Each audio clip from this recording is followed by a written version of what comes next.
Really, really pleased with our guys. That's a tough matchup right there. And a couple things, finding a way to win I can't believe I'm saying this, our second game in a row for the first time this season.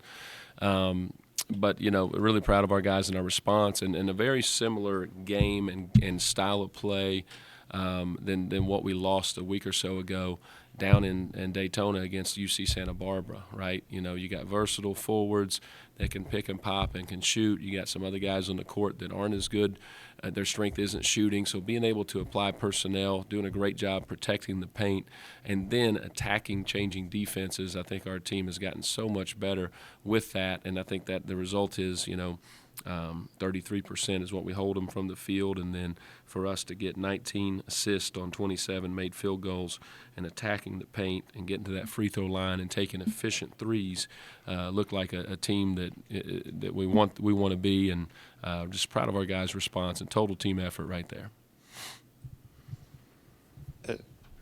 I'll ask you about defense again because they're two leading scorers with 2 for 15 from the field. I imagine, how much of that is just, the defensive effort? How much of that is your guys understanding the scouting report and just everything that's kind of coming along with them at this point?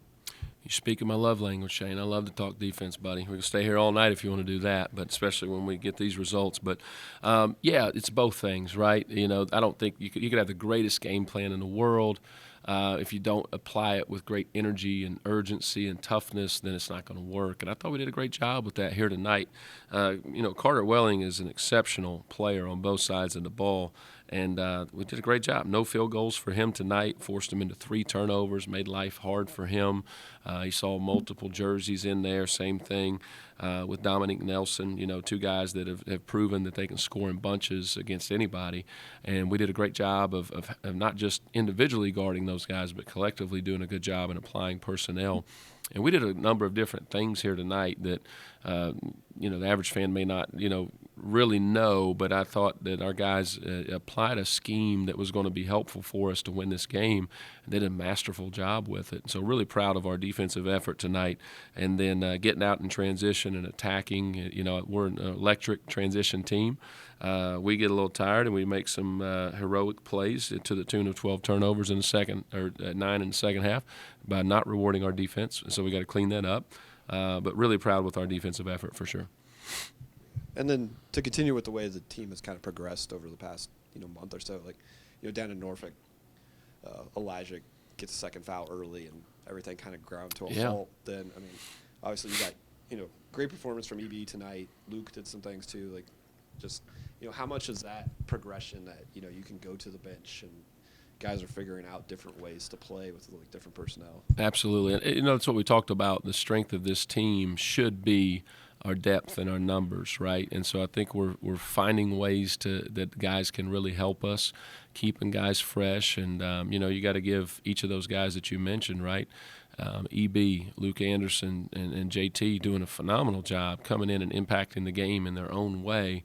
And helping us win this one. And when we can do that, when we can rely on 9 or 10 guys coming in and all of them giving us positive minutes, it really just helps your efficiency across the board because, if you can get a guy like AJ down to 23 minutes instead of him having to play 30, he's a significantly more impactful player, and we can play harder, like you mentioned, on the defensive end of the floor and really be disruptive. Kind of looking on the offensive side of the ball, it was definitely things looked a lot more free-flowing this game. You guys did have those 9 turnovers in the second half, but they came with a season high of 19 assists. What are you just kind of seeing offensively from the team, and how have you kind of seen them kind of grow and be able to gel a little bit more together? Yeah, I think our guards are really controlling the game. They're starting to understand, what's needed and when it's needed, right? There's times where we need them to run our team, get us execute and get the ball side to side and get it where it needs to be. There's times where we need them to break a play off and go kind of make some magic and get their feet in the paint and make the easy play. And I think they're really understanding that and embracing it, and they're applying it to changing defenses. And so, Xavier Brown, kind of moving some things around. I think the last 2 games he's had 12 assists and only 2 turnovers, those are great numbers. Same thing with Swag. He 4 assists and only 1 turnover here tonight. So those guys playing really efficiently, and that's what our team needs because they're the creators for our team. They're the guys that kind of stir the drink for us, and the other guys are going to be the beneficiaries of that. So what you see tonight is you see AJ go 2 for 3 from 3. He hadn't shot the ball great this year. He's a significantly better shooter than what he's shown this year. So credit him continuing to work on it and being more selective. But credit those guards for finding him and putting him in the position to get those shots that are good for him. Same thing with Eddie Ricks. But our guards have just really controlled the deal and done a great job of really running our offense.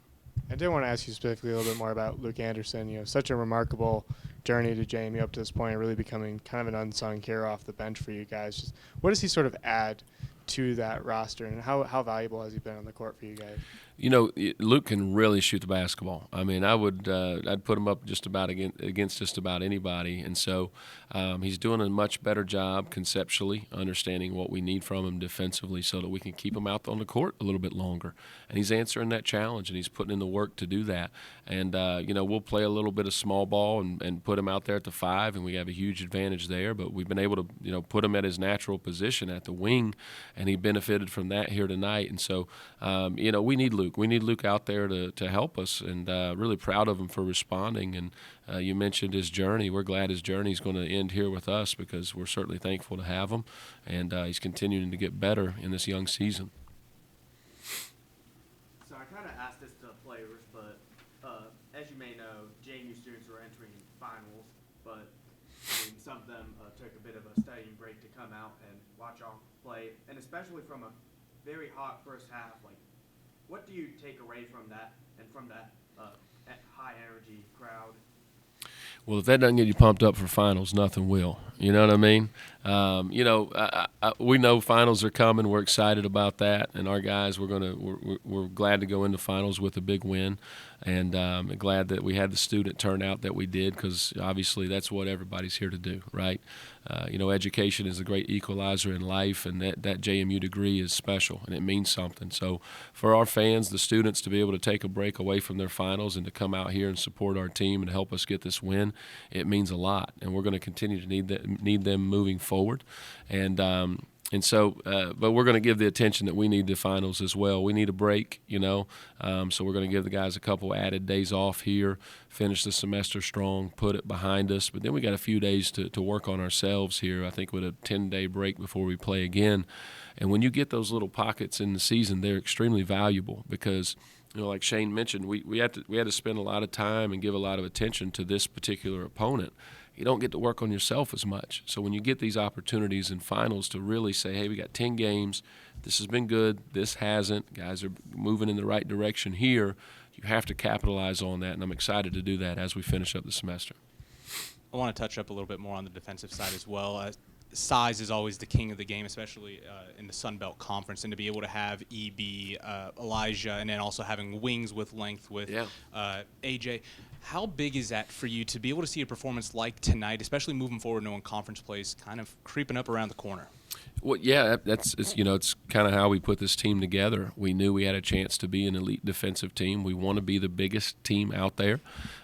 We do have a couple smaller guards, but playing those guys to their strength and allowing them to be disruptive, and then the other guys to use their length, their size, protecting the paint, contesting shots, blocking, and rebounding. And so it's huge. It's huge. EB's had tremendous growth over the last couple of weeks because we had a spell where we weren't playing him quite as much. And we need him, because he's a guy who can impact the game. There's not too many people that have that type of size. And so, credit to him. He was up in the office, 2 game days in a row early, watching film with the coaches, diving in on his positioning and just getting a great understanding of where we need him to be on the court so that he can impact the game like he did here tonight. And so I was teasing him. He got to do media. How'd he do with that, by the way? He do okay? He did good? Is that right? Hey, man, he's got a heart of gold. Our 2 big guys, they're 2 sweetest guys that you're ever going to meet right there. You toughen them up a little bit, right, and they'll be okay. But I'm super proud of them because they're both impacting the game in the ways that we envisioned when we brought them here. And I remember after George Mason, you said for the next 2 games that this team isn't running from anybody. And with the performance of these two, and now you got to start looking ahead. You got Wake Forest up next in a little bit. Kind of how big of a confidence boost is it for you to be able to see this type of performance moving forward? Well, it's great, right? It's huge, and our schedule, as we mentioned, is going to continue to get harder, but we embrace that. We want that. Everybody likes to talk about analytics, and they talk about the net. JMU had an unbelievable season last year, right? I mean, it was absolutely incredible. The fact is that there was 8 games that they played against top 200 opponents in the entire season. We've played 8 in 10 games. So, our strength of schedule is really good. It's not an excuse. I told you that in the beginning. I'm not the I told you so guy, but I told you it was going to take some time for this team to get together and to figure it out, and it is a process, and we are all about that process being difficult and scheduling hard like we've done to get to this point. And so I like where we're at heading into finals. Yeah, I mean, the guards have been hitting 3-pointers all year, but today you got the wings to get going a little bit, especially A.J. Smith, who you had already discussed. I mean, having A.J. Smith, a guy that's he's only had the 1 3-point make going into this game, and then Eddie Ricks also went 2 for 2. Talk about that, how that helps, especially because with the guards going in and maybe just all the attention that may need to be focused on that, but then you're able to really have capable shooters on the wing that are making them consistently as today. Yeah, without question. I mean, you see, if you don't have guys who can make shots, then it's a hard game, right? It clog the paint up. They make life hard, for your guards and for your big guy, and so it's important that they can space the court. And we just need those guys to take the right ones, being selective. And like I mentioned, they're going to be set up by our guards, getting their feet in the paint. And our guards are going to get their feet in the paint by being great with their execution and running our team.